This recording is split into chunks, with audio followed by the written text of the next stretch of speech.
Ako na kasi talagang sumama eh. Kasi mawalan ako ng trabaho. Oh? Malungkot. Ilang araw ko pa lumabas sa trabaho? Kakabahan ko na yung isang beses pa lang. Ang haba ng pinila. Ang haba ng pinila sa SSC. Sa ihulog na punta pa sa kamay. Tsaka isang linggo kong tinrabaho yun. 3 araw pa lang ako pumapasok, hanggang agad ako. Kumuha pa ng NBI yan. Ang ina niya, napamedical pa ako. Positive.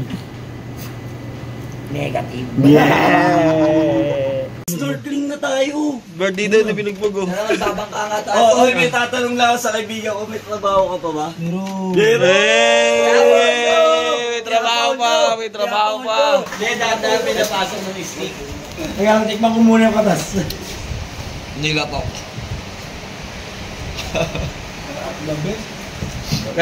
Pero may work ka pa.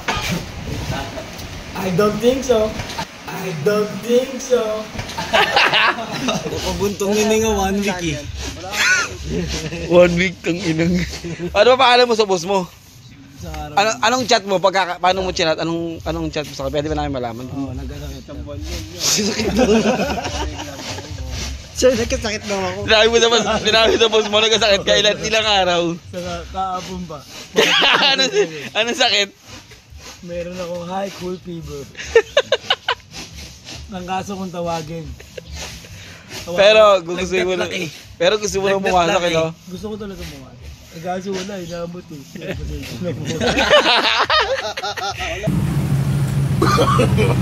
No.